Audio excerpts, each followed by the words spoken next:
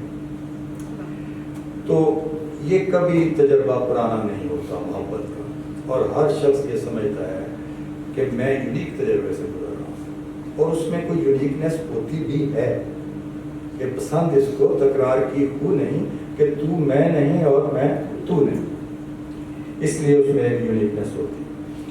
تو ان کی جو اپنے منفرد تجربے کی جو نظمیں ہیں عشق و محبت اور رومانیت کے حساب سے، اس میں ضروری نہیں کہ صرف انہی کی ہو، رومان کی دوسری پہلو بھی دوسروں کے حوالے سے بھی ہو سکتے ہیں. تو اس میں زمستان نظم ان کی ہے، اس نے پھول بھیجے ہیں، تمہارا عشق باقی ہے، مسکراؤ، محبت کی باتیں، مشترک اور روشنی دل، جو خاص اس دائرے میں آتی ہے. پھر ایک اور بھی تخلیق کاروں کا کامن تجربہ ہوتا ہے کہ وہ جب تخلیقی عمل سے گزرتے ہیں، اس کو انہوں نے بڑا اچھا ایک نام دیا. کیا حضر؟ ہاں، محزون، محزون راحت.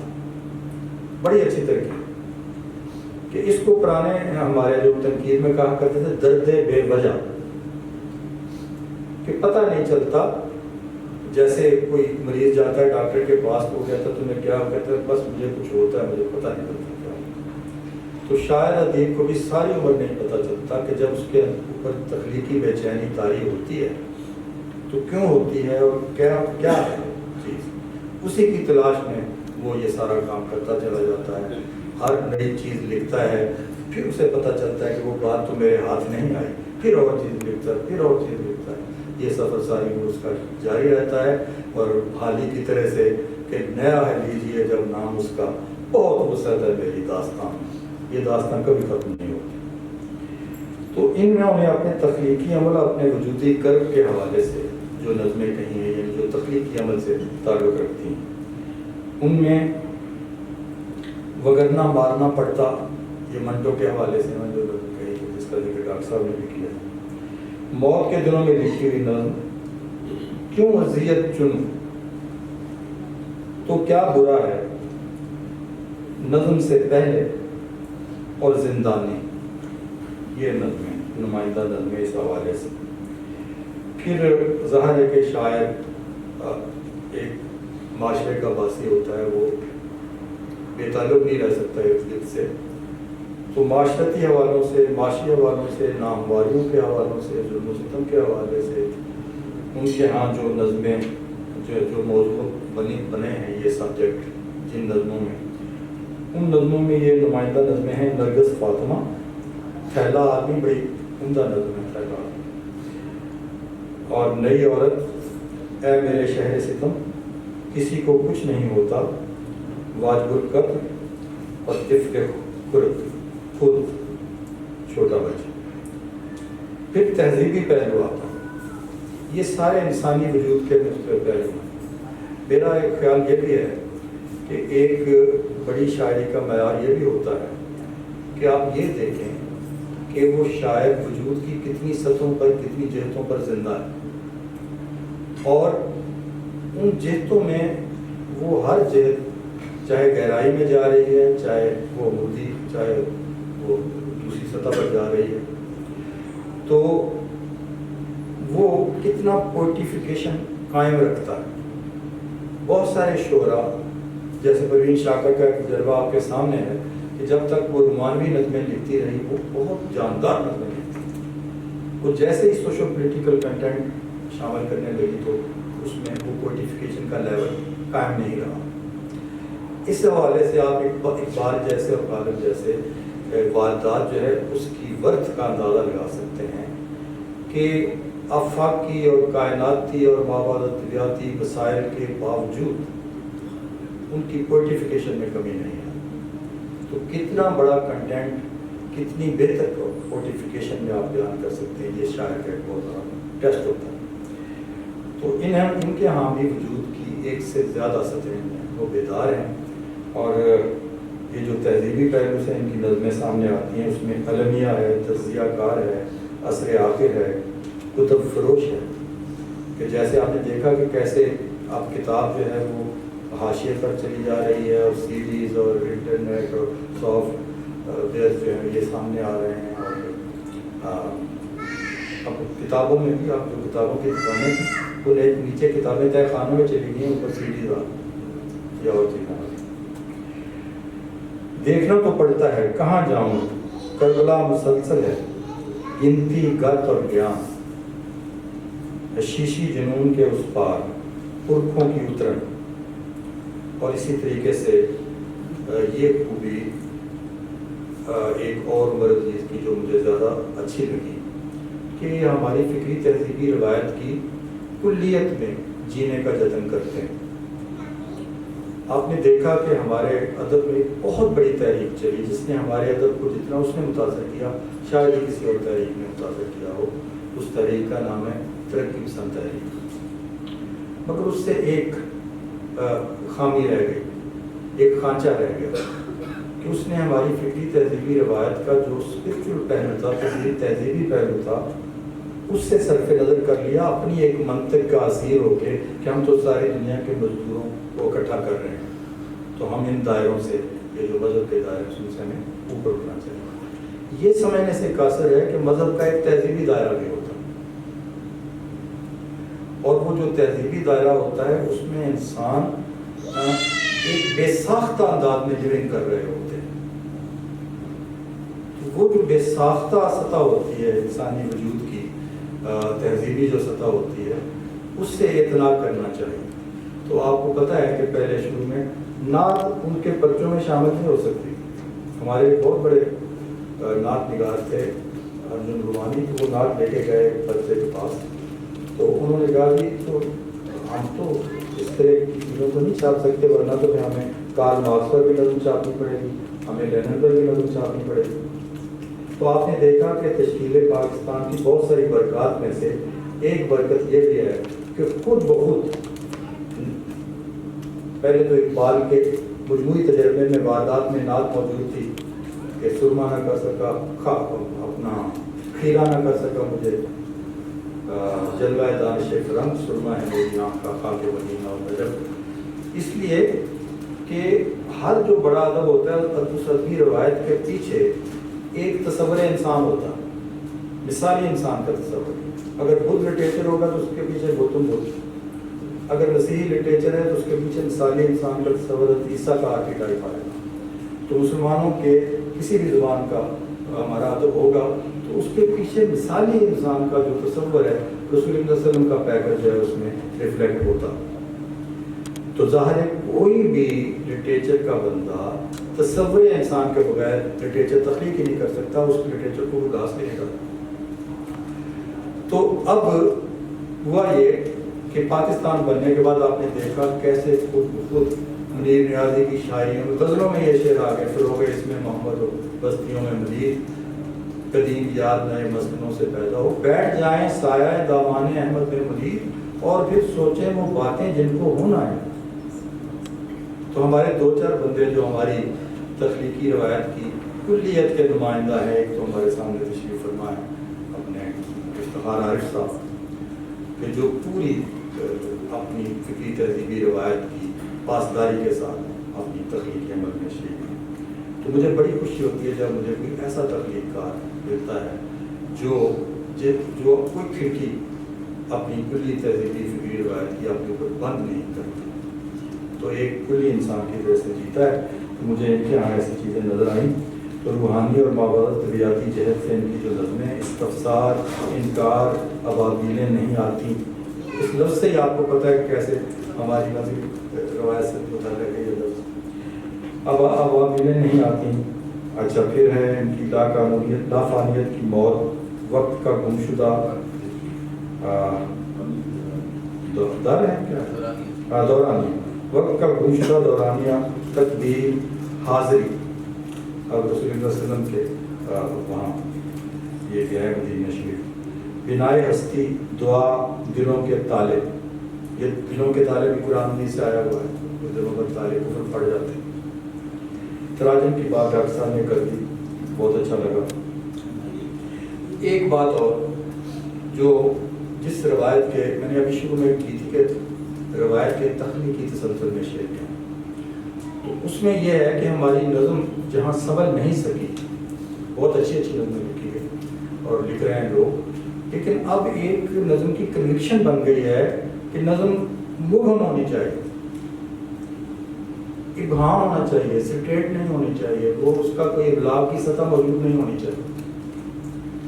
گویا اگر نظم میں ابلاغی سطح موجود ہے تو یہ نظم کی خرابی ہے، مگر یہ نقطہ، اس نقطے سے غفلت برتنے کی وجہ سے یہ بات ہوئی کہ ابہام میں اور تہہ داری میں فرق ہے۔ ایک ابلاغ کرنے والی نظم کئی تہیں رکھ سکتی ہے، جیسے کہ میر تقی میر کہتا ہے طرفیں رکھے ہیں ایک سخن چار چار میر۔ ہم غزل کے شعر پڑھتے ہیں تو اس میں 6 ڈائمینشن ہوتی ہیں، 5 ڈائمینشن ہوتی ہیں، تو نظم جو ایک آرگینک ہول ہوتی ہے شروع سے لے کر آخر تک، اس میں کیوں نہیں ہو سکتی؟ اس طرح تو فیض کی کسی نظم کو آپ غازی میں ڈالیں گے تو سمجھ میں آتی ہے، لیکن وہ جس سطح پر موو کرتی ہے بندے کو، یہ بھی تو یاد رکھیں آپ نے سودا کرنا ہے، کر لیں، کتنی دیر تک لوگوں کے دلوں میں آپ لو کرنا چاہتے ہیں یا نہیں کرنا۔ تو ان کی نظم اس اعتبار سے ایک ذمہ دارانہ نظم ہے کہ جو اپنے قاری کے ساتھ ایک رابطہ پیدا کرتی ہے اور قاری کو یعنی اس کی تخفیف نہیں کرتی۔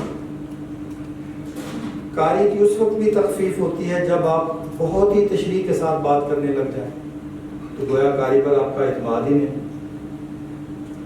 اور اگر آپ اس میں کوئی ایسا سجیسٹیوٹی چھوڑیں ہی نہ، اگر کوئی سمت نمائی چھوڑیں ہی نہ، تو اس کا مطلب ہے آپ قاری کی پرواہ ہی نہیں کر رہے۔ تو میں بہت مبارک دیتا ہوں، باتیں تو میری ختم نہیں ہوں گی، تو انشاءاللہ پھر بہت بہت شکریہ، بہت مبارک۔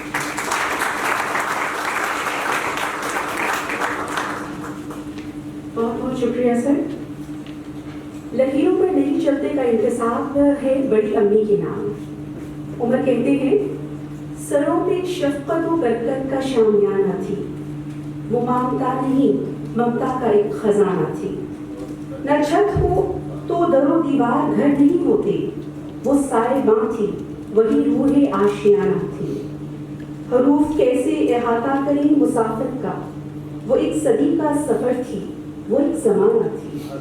آج بڑی ابھی تو ہم میں موجود نہیں، لیکن ہماری خوش قسمتی کہ ہمارے درمیان موجود ہیں عمر عزیز کی والدہ صاحبہ محترمہ مسز سی عزیز صاحبہ کا نام تعلیمی حلقوں میں کسی تعارف کا محتاج نہیں۔ آپ کا تدریسی سفر عرصہ 30 سال پر محیط ہے، جس میں انہوں نے لاتعداد نوجوان اساتذہ کو علم تدریس سکھایا۔ آپ شعبہ اردو سے منسلک رہی، PAF کالج آف ایجوکیشن میں بطور صدر۔ آپ کی 3 کتابیں آ چکی ہیں، اپنے زمانے کی بہترین مقررہ اور صداکارہ رہ چکی ہیں، اور انہی کے 2 اشعار میں آپ سب کی خدمت میں پیش کرنا چاہوں گی۔ پھر سے انداز تکلم کے سہانے لے کر وہ میرے سامنے بیٹھا تھا بہانے لے کر، درد دیتے ہوئے ہاتھوں میں جو مرہم دیکھا، لوٹ آئی ہوں وہی زخم پرانے لے کر۔ آج ہمیں بہت امید ہے کہ کوئی زخم نہیں، آج تو خوشیاں ہی خوشیاں آپ لے کر آئی ہوں گی، اور میں چاہوں گی کہ آپ تشریف لائیں اور عمر کے حوالے سے آپ سے بہتر بات کون کر سکتا ہے۔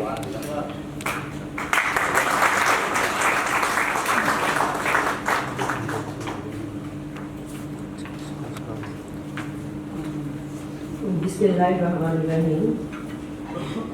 آج کے اس پرمسرت اور پرعزت میری زندگی کی بہترین تقاریب میں سے یہ تقریب میرے لیے بہت ہی اہمیت کی حامل ہے کہ میں یہاں پر ایک شاعر کی والدہ کی حیثیت سے کم اور ایک تربیت گاہ کی حیثیت سے اپنے آپ کو زیادہ محسوس کرتی ہے، جو کہ میری دوست احباب جو ہیں ان کا کہنا یہی ہے۔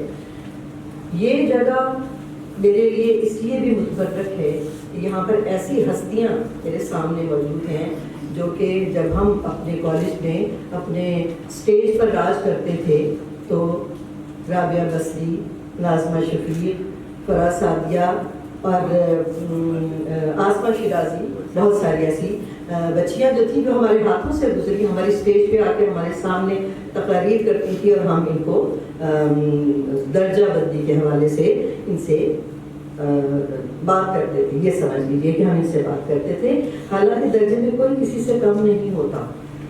ہر درجہ وہ ایک کیفیت ہے جو انسان کے اپنے اندر سے نکلتی ہے اور اپنے آپ کو کسی نہ کسی سطح پر پہنچا کر ایک دم ساکن ہو جاتا ہے.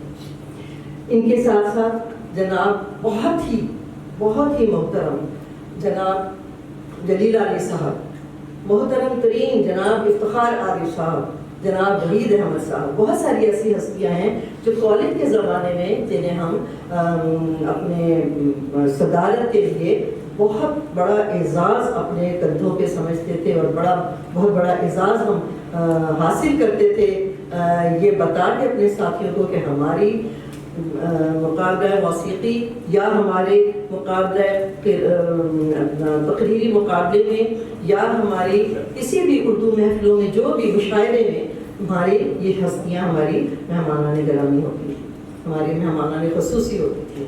تو ان سے بھی یعنی تعارف، ویسے تو تعارف اپنا خود ہی یہ ان کے نام ان کا تعارف ہے کہ ہمارے لیے ان کا نام اتنی عزت اور احترام سے لینا جو ہے وہ ہمارے لیے بہت ہی موقع بے موقع ہم ان سے حص بھی اٹھاتے ہیں، ان کے شاعری کو پڑھتے ہیں، ان کے نام کو لے کر اپنے آپ کو متبرک سمجھتے ہیں. جہاں تک تعلق ہے عمر عزیز کا تو شاعر کی حیثیت سے وہ آپ سب کے سامنے ہے. شاعر کے حوالے سے، شاعری کے حوالے سے میں نے اپنی زندگی میں بہت سارے لوگوں سے، بہت سارے بچوں سے، بہت سارے اپنے ایسے اسٹوڈنٹ سے جو کہ زندگی میں کبھی کبھار ملتے ہیں تو ایک خوشی کی کیفیت بندہ محسوس کرتا ہے، بالکل ایسے ہی جیسے کسی ایک میجر صاحب نے مری کے ایک یعنی کہ جہاں ہم رہائش رکھے ہوئے تھے وہاں پر انہوں نے ایک دم سے ملاقات ہوئی اور انہوں نے فرمایا کہ میں اگر آپ مجھے نہ ملتی تو شاید میں حسرت لے کر دنیا سے چلا جاتا کہ میری بیوی کی جو استاد ہیں وہ ہر وقت ہمارے گھر میں اس کا تذکرہ ہوتا ہے. میری سالی اپنے کالج میں، آپ کے کالج میں بی ایڈ کر رہی ہیں آپ سے، اور ہر روز ایک فون ہوتا ہے کہ میم آج کیا پڑھایا، کس طرح سے پڑھایا، کیا شعر سنایا اور کس شعر کی کس طرح سے تشریح کی. تو یہ میرے لیے اعزاز ہے. میرے لیے میرے جو اسٹوڈنٹس ہیں زندگی میں کہیں بھی ملیں، جہاز میں مل جاتی ہیں بیٹیاں، ایئرپورٹ پہ مل جاتی ہیں، اسٹیشن پہ، ہر جگہ پر مل جاتی ہیں، تو وہ مجھے کتنی ہی عزیز ہوتی ہیں جتنی مجھے اپنی کتابیں اور اپنے بچے. میری زندگی میں اپنے حوالے سے بات کرتے ہوئے جو پہلی نظم عمر نے انتصاب لکھا ہے بڑی امی کے نام، بڑی امی کے حوالے سے جیسے ابھی تذکرہ بھی ہوا، رابعہ نے کچھ اشعار سنائے. بڑی امی صرف امی ہی نہیں تھیں، بڑی امی واقعی میں ایک صدی تھی کہ عمر کے حصے میں بھی انہوں نے 100 سال سے الحمدللہ انہوں نے زندگی پائی، اللہ نے بڑی کی رحمت کری. اور گھر کے تمام امور، خاندان کے تمام امور، ہمیں نہیں یاد کہ ہمارے گھر میں صرف ہم بہن بھائی ہی رہتے ہوں. ہمارے گھر میں ایسے خاندان، ہمارے پورے خاندان کے ایسے بچے جنہیں کہیں بھی پڑھنے کی کوئی ضرورت، کوئی دقت کہیں ہوتی تھی تو وہ ہمارے گھر میں انہیں لے جایا کرتے تھے، والد صاحب انہیں لے آتے تھے اور وہ ہمارے گھر میں ایسے رہتے تھے جیسے ہمارے اپنے، ہم آپس میں بہن بھائی، شاید 100 یا اس سے بھی کہیں زیادہ. تو بڑی امی ایک ایسا چھتنار درخت تھیں جن کے نیچے بہت سارے لوگوں نے تعلیم پائی. اور اس دور میں جب لکڑیوں پہ کھانا پکتا تھا اور ہاتھوں سے کپڑے دھلتے تھے تو بڑی امی نے واقعتاً نسلوں کو سنبھالا. ان کے ہاتھوں کے ان کے دستے شفقت میں پلے ہوئے بچے، پڑھے ہوئے بچے جو ہیں وہ آج بہت اچھی پوسٹ پہ متعین ہیں. تو وہ بھی ان کے لیے یقیناً اتنی ہی دعا کرتے ہوں گے جتنی کہ ان کے نواسیوں کے پوتے پوتی ہیں. تو بڑی امی میں اور ایک نظم ہے تعزیت، اس میں قدر مشترک ہے. قدر مشترک یہ ہے کہ جامن کا وہ درخت جس سے تعزیت کی ہے عمر نے، وہ بڑی امی کا پسندیدہ درخت تھا، جس کے نیچے بیٹھ کر وہ اپنے گھر میں ہر آنے والے مہمان کے لیے تحفے بنایا کرتی تھی، سلائی کرتی تھی، اور بڑے بڑے خوبصورت رومال گوٹوں سے سجے ہوئے اور پنکھے، ڈیکوریٹڈ پنکھے، وہ ایک بہت بڑا خزانہ ان کے پاس ہوتا تھا جو ہر گھر میں آنے والے کو کبھی خالی نہیں جانے دیتی. تو وہ ایک ایسا چھتنار درخت تھی جن کا سمبل ہماری زندگی میں جامن کے درخت سے جڑ گیا. اور جب وہ گھر بکا تو 5 سال تک میں اس سڑک سے نہیں گئی، کیونکہ وہ گھر، اس کا دروازہ، اس کے لوگ، وہ میرا خیال ہے کہ وہ ہمارے ہم بہن بھائیوں میں سے کسی سے بھی خیالات میں بھی الگ نہیں ہوں گی. تو بڑی امی کے نام جو انتصاب کیا، میرا خیال ہے کہ ان کے ایک نواسے نے ان کا حق ادا کر دیا. ہم نے جب بھی تعزیت کرنی ہوتی ہے اپنے دل میں اپنی والدہ کے حوالے سے، ایک دوسرے سے، بہن بھائیوں سے، تو ہم عمر کی نظم تعزیت کو پڑھ لیتے ہیں. ہم کمرہ بند کر کے پڑھتے ہیں اور پھر عمر کو بھول کر بڑی خوشی کو یاد کرتے ہیں. تو تعزیت ہماری زندگی میں بہت اہمیت کی حامل ہے. اور انتصاب، گویا میں سمجھتی ہوں کہ عمر نے بڑی امی کے نام جو یہ انتصاب کر کے یہ کتاب ان کے نام سے منسوب کی ہے، گویا ان کا حق ادا کر دیا کہ اگر یہ آج ڈاکٹر بن کے یہاں پر بیٹھا ہے تو اپنی نانی کی خواہش پر بیٹھا ہے. ورنہ ہم جانتے ہیں کہ عمر انجینئر بننا چاہتا تھا، اور جب یہ پہلی دفعہ ایک فلائٹ پر اس کو جب اکیلا بھیجا گیا، گھر سے پرندے کو آزاد کیا گیا کہ آپ جائیں اور نانوں کے پاس جائیں اور جا کر ان سے ملیں، اور اس کو یعنی گویا یوں سمجھ لیں کہ ماں نے اپنے پروں سے نکال کے اسے جہاز پہ بٹھا کے پہلی دفعہ اکیلے بچے کو سفر کرنے کے لیے بھیجا. تو جب یہ واپس آیا تو اس کا موڈ بدل چکا تھا. اس نے کہا کہ امی نے کہا ہے، بڑی امی نے کہا ہے کہ انجینئر تو سب لوگ بن سکتے ہیں، پتر ڈاکٹر بنو. اس لیے کہ جس گھر میں ڈاکٹر نہیں ہوتا، بھلا اس گھر میں بھی، اس گھر کی بھی کوئی عزت ہے. اس لیے کہ ہمارے خاندان میں ڈاکٹر، لڑکے ڈاکٹر ہوتے تھے، لڑکیاں BA کر کے فارغ ہو جاتے تھے. آگے کی تعلیم کا تصور نہیں تھا. عمر ایک باغی ماں کا باغی بیٹا ہے. باغی ماں نے شادی کے بعد پڑھا. میں شکر گزار ہوں زندگی میں آج تک اپنی والدہ محترمہ کا، جو کہ ڈاکٹر عزیز صاحب کی والدہ ہیں، کہ انہوں نے شادی کے بعد مجھے پڑھنے کی اجازت دی. اور میں شکر گزار ہوں اور بہت خوش قسمت تصور کرتی ہوں اپنے آپ کو کہ میں ڈاکٹر عزیز صاحب کی شریک حیات ہوں. انہوں نے مجھے صرف نہ صرف پڑھنے کی اجازت دی بلکہ میری مدد کی. بچوں کے ساتھ ساتھ میں ماسٹرز، BA، مانٹیسری اور بہت جو کچھ میرا دل چاہتا گیا میں پڑھتی گئی اور وہ میری مدد کرتے گئے. میرے بچوں میں سے عمر ایک ایسا باغی ہے جس نے اپنے لیے وہ راستہ چنا جو ہمارے گھر میں سے ابھی نکلا نہیں تھا. جس کا راستہ جو تھا، جو شاید اس مہک کو گھر کے کبھی کمروں میں محسوس کرتا ہوگا، کیونکہ میں نے بہت عرصے کے بعد اپنی ایک، شاید میں بھی اپنے وقت میں چھوٹی چھوٹی سی کچھ چیزوں کو موزوں کر کے ادھر ادھر رکھ دیتی تھی کہ ہمارے ہاں ذمہ دار گھرانوں میں ایسی اجازت نہیں ہوتی تھی، جہاں BA کے بعد پڑھنے کی اجازت نہیں تھی کہ لڑکیاں شاعری کریں یا لڑکیاں افسانے لکھیں. ایسا تو ہو ہی نہیں سکتا. تو مجھے اس وقت میں شاید میں نے بہت کچھ لکھا اور ادھر ادھر کہیں چھپا دیا، کتابوں میں چھپا دیا. مجھے اپنی بہت پرانی ایک نظم اس وقت یاد آئی جب عمر نے ان کوڑے خدروں میں سے ان کاغذوں کو نکالا اور ایک ڈائری میں سارا ترتیب سے اس کو لکھا. تو مجھے یاد آیا کہ ہاں وہ وقت بھی تھا جب میں بھی چھوٹی چھوٹی باتیں لکھ لیتی. جیسے مجھے یاد ہے میری ایک بہت لمبی نظم تھی، جب ہمارے نیا VCR آیا تھا، لوگ بدرا، بڑے کہتے تھے بچے بدرا ہو گئے ہیں، رات بھر فلمیں دیکھتے ہیں. تو اس میں مجھے ایک وہ محسوسات میں سے ایک جو حص میری جو جاگی تو میں نے لکھا کہ یا رب مجھے وقت فجر میں سن، یا رب مجھے وقت فجر میں سن، میں پہلا قطرہ بارش کا، خاندان کی کوئی ایسی لڑکی جو اور کچھ کرنا چاہ رہی ہے، وہ صرف BA کر کے گھر نہیں بیٹھنا چاہ رہی، میں پہلا قطرہ بارش کا دھرتی پہ گروں کچھ اس ڈھب سے، کسی سیب کی کوکھ میں جا پہنچوں، میں فخر کروں، میں مان کروں، میں پہلا قطرہ بارش کا۔ پھر اس کے بعد بہت ساری نظمیں میں نے دیکھا کہ ایک ڈائری میرے ہاتھ لگی جس پہ عمر نے ان نظموں کو ترتیب سے لکھ کے اس نے رکھا، اور اس نے کہا میں چھپواؤں تو لڑکا نہیں، وہ تو تمہارا حق ہے، تم چھپو گیا۔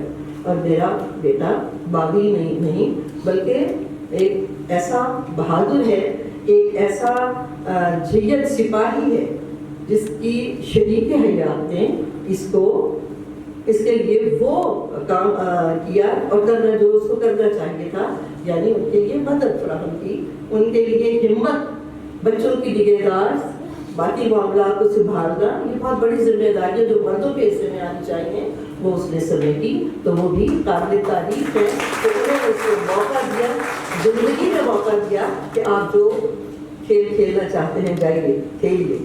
تو عمر نے اپنے لیے جو کھیل تلاش کیا وہ اپنے جو اسپیشلائز کا تھا اس کو سرجری کا تھا۔ عمر نے سرجری میں اپنے خواہش کی تکمیل کی اور ساتھ ساتھ اپنی طبیعت کو سیاہی چوس کی مانند رکھا۔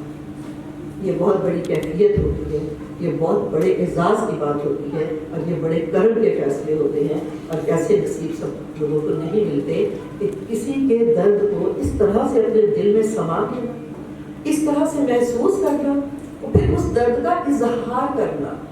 نرگس فاطمہ معمولی چیز نہیں ہے، نرگس فاطمہ ہمارے عہد کی وہ کٹے پھٹے بچے ہیں جو کسی نہ کسی حوالے سے وہ اس ٹیبل پہ پہنچ جاتے ہیں، آپریشن تھیٹر میں پہنچ جاتے ہیں، چاہے وہ انڈیا کے بمباری سے شہید ہو جانے والی وہ بچی ہو، یا چاہے وہ بچے ہوں جو ہمارے گلیوں میں پھرتے ہیں، بھیک مانگتے ہیں۔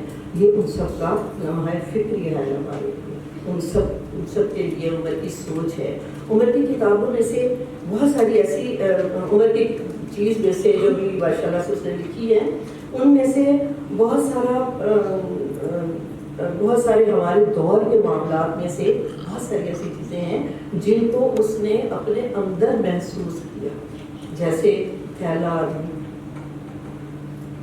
کہ کہیں پر بلاسٹ ہو تو جو تھیلے میں جو جمع ہو کے آتا ہے، کسی کی انگلیاں، کسی کا مہندی لگے ہاتھ، کوئی کٹا ہوا بچے کا چہرہ، کسی کا جلا ہوا پاؤں، یہ ساری چیزیں ایک درد مند ڈاکٹر کے لیے بہت بڑی اذیت کا باعث بنتی ہیں، اور عمر نے ان اذیت کو، وہ تمام جو کیفیات ہیں ان کو لکھ کے کاغذوں کے حوالے کیا تاکہ اس اذیت سے فائدہ حاصل کرنا شاید کسی ایسے فرد تک وہ ساری اذیتیں پہنچ جائے جو ان کا دریافت بھی چاہتا ہوں۔ تو یہ وہ میں سمجھتی ہوں کہ اگر عمر کی طرف سے شعر پڑھوں تو یہی ہوگا کہ اذیتوں کے تمام نشتر میری رگوں میں اتار کر وہ بڑی محبت سے پوچھتا ہے تمہاری آنکھوں کو کیا ہوا ہے۔ تو یہ جو اذیتوں کو محسوس کر لینا یہ رحمت خداوند کی ہے، لیکن اس کے لیے جتنا اپنے دل کو جلانا یا قربانا پڑتا ہے وہ ایک الگ سے ایک ایسا کڑھاؤ ہے جس میں جلتے ہوئے تیل میں، تپتے ہوئے تیل میں کوئی اپنے آپ کو ڈال دے تو کیا کیفیات ہوتی ہوں گی۔ تو یہ سب باتیں پھر قرنطینہ 7واں دن، وہ جو سوچ ہے اس کی فیلنگ صرف اس بندے میں آ سکتی ہیں جو کہ آج کل کے کورونا میں مبتلا ہو کے دوبارہ سے احتیاط ہو چکا ہو، یا وہ 7ویں دن میں تمام کڑیاں، تمام اینٹوں کی لائنیں، تمام اینٹیں گر چکا ہو کہ کرنے کے لیے اور کچھ نہیں ہے، کیا انتظار انتظار موت ہے یا پھر صحت یابی کا انتظار. یہ تمام باتیں، یہ تمام کیفیات ہم سب محسوس کرتے ہیں، لیکن ہم اظہار نہیں کر پاتے. اظہار کا جو اللہ تعالیٰ نے کسی کو عطا فرمایا ہے وہ بلیسڈ ہے. وہ اللہ تعالیٰ کا خاص بندہ ہوتا ہے جو ان کیفیات کو محسوس کرنے کے ساتھ ساتھ اس کو بیان بھی کر سکے. پھر اسے عمر نے کہا اس میں یوں اذیت چنوں، ایک نصب ہے، یوں اذیت چنوں، اور اس میں کہا آگہی درد ہے. دل کو لگ گیا میرا بیٹا کیا محسوس کرتا ہوگا جب وہ کسی چیز سے آگاہ ہو جاتا ہے، اس کی کیفیات کو دل میں سمیٹ لیتا ہے، اور سمیٹنے کے بعد وہ اس تڑپ میں رہتا ہے کہ اس کا اظہار کروں. آگہی درد ہے اور اسے جھیلنا کوئی آسان نہیں. پھر بھی کہ آگہی ایک سیاہ رنگ آسیب ہے. اس رنگت کو، سیاہ رنگ کو، اور جو دنیا کے خوبصورت ترین رنگ ہیں، یعنی اگر ہم ساتوں کے ساتوں رنگ ملا دیں تو وہ سفید رنگ بن جاتا ہے. جیسے کہ عمر کی ٹائٹل کا رنگ ہے، کتاب کے ٹائٹل کا رنگ ہے کہ وہ لکیروں پہ نہیں چلتا. وہ اپنے لیے وہ مدار ڈھونڈتا ہے، مرکز ڈھونڈ کے مدار میں گھومنے کی خواہش رکھتا ہے. اور مدار ہمارا کیا ہے؟ آپ مکہ چلے جائیں، مسلمانوں کا مدار دیکھیے کیا ہے. مسلمان سیدھے راستوں پہ نہیں چل رہے، لائنوں میں نہیں چل رہے ہوتے، وہ گھوم رہے ہیں. کائنات کو دیکھیں، کائنات چل نہیں رہی، کائنات اللہ تعالیٰ کے نظام کے مطابق گھوم رہی ہے. ساری کائنات میں سارے سیارے گھوم رہے ہیں. بہت ساری ہمیں راستے نظر آتے ہیں، بہت ساری جہتیں ہماری نظروں کے سامنے آتی ہیں. بہت وقت نہیں دوں گی آپ کا، لیکن بالکل یہی بتاؤں گی کہ بہت ساری نظمیں جو ہیں جن میں انتصاب ہے، نرگس فاطمہ ہے، اور تعزیت ہے، تھیلا آدمی ہے، اور وہ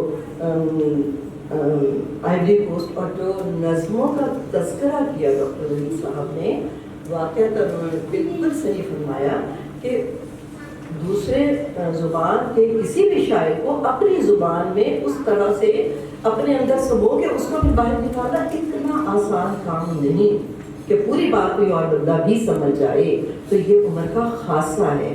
عمر بن عبدالعزیز نے وہ ایک خاصیت کے ساتھ کام کیا، خوبصورتی کے ساتھ کام کیا، اور وہ جو اس کا فن ہے وہ انشاءاللہ آئندہ بھی اس کی تعریف ہوتی رہے گی، اور اس کو بہت سارے لوگوں کو اس کی راستے ملیں گے.